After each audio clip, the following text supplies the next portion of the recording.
Hello दोस्तों, मेरा नाम मनोज कुमार। आज इस वीडियो में हम नाव और धारा की चाल के बारे में सीखेंगे। ठीक है। नाव और या आदमी हो, नाव या आदमी हो तो उसकी चाल को हमेशा क्या मानते हैं? एक्स मानते हैं। और जो धारा की चाल है वो हमेशा वाई मानी जाती है। यानी नाव और आदमी की चाल को एक्स मानते हैं और धारा की चाल को वाई मानते हैं। जो नाव और आदमी की जो चाल होती है हमेशा धारा की चाल से अधिक होती है।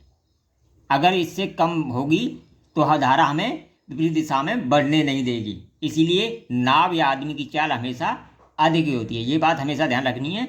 और नाव और आदमी की चाल को हमेशा एक्स ही मानना है और जो धारा की चाल है उसे हमेशा वाई ही मानना है।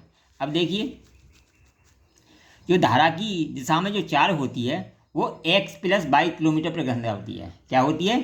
जो धारा की दिशा में जो चाल होती है उसे हम एक्स प्लस वाई किलोमीटर घंटा मानते हैं और धारा के विपरीत दिशा में एक्स माइनस वाई किलोमीटर प्रति घंटा मानते हैं। ये बात हमेशा ध्यान रखनी है। यानी धारा की दिशा में एक्स प्लस वाई किलोमीटर प्रति घंटा और धारा की विपरीत दिशा में एक्स माइनस वाई किलोमीटर घंटा।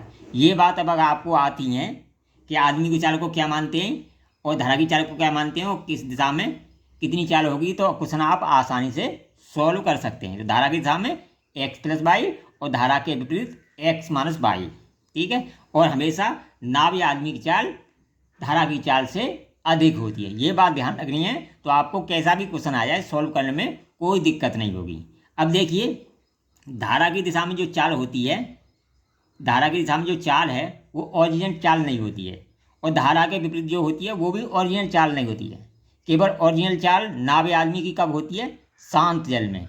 किसमें? अगर शांत जल में उसकी चाल पूछे तो इसका मतलब यह है कि उसकी ओरिजिनल चाल वो पूछ रहा है। ठीक है। ये बात अब आपको आती हैं तो आप क्वेश्चनों को आसानी से सॉल्व कर सकते हैं। अब देखिए, हमने एक क्वेश्चन लिया है, एक क्वेश्चन ले रखा है। ठीक है। यानी धारा की दिशा में नाव की चाल ले रखी है 20 किलोमीटर प्रति घंटा और धारा के विपरीत ले रखी है नाव की चाल 8 किलोमीटर प्रति घंटा। तो शांत जल में नाव और धारा की चाल क्या होगी? ठीक है। इस तरह के क्वेश्चन आते हैं आपसे कि धारा की दिशा में दे रखी है 20 किलोमीटर और धारा के विपरीत दे रखी है 8 किलोमीटर। इस तरह के क्वेश्चन आते हैं। तो इसका मतलब क्या होता है? जो धारा की जो दिशा है, धारा की दिशा में जो होता है वो होता है एक्स प्लस वाई बराबर कितना देख रहा है? 20 किलोमीटर। ठीक है। और एक्स माइनस वाई दे रखा है, धारा के अनुदिश एक्स माइनस वाई दे रखा है 8 किलोमीटर प्रति घंटा। ठीक है। इसका मतलब ये दे रखा है, यानी एक्स प्लस वाई बराबर कितना दे रखा है? 20 और एक्स माइनस वाई बराबर कितना दे रखा है? 8। अब इस समीकरण को दो समीकरण बनके हमारे तैयार हो गए। इसी से दो समीकरण बनके हमारे तैयार हो गए। ठीक है। तो इसे हम हल करेंगे तो देखिए, वाई से वाई कट जाएगा तो 2x बराबर आ जाएगी 20 और 8 28 और x बराबर आ जाएगी 28 आ जाएगी। ठीक है। तो x बराबर आ जाएगी हमारी 28 बट्टे 2, 2 से काट देंगे 14। यानी जो नाव या आदमी की जो चाल होगी, जो धारा की दिशा में नाव की जो चाल होगी वो 14 किलोमीटर प्रति घंटा होगी। क्या होगी? 14 किलोमीटर प्रति घंटा इसका आंसर आएगा। इसी तरह अब हमें निकालनी है धारा की। तो धारा की निकालनी है तो 20 में से ये 14 घटा देंगे तो 6 आ जाएगी, या इस तरह निकाल लो। अब इस समीकरण में मान रख के निकालो तो x प्लस वाई बराबर कितना देखा है?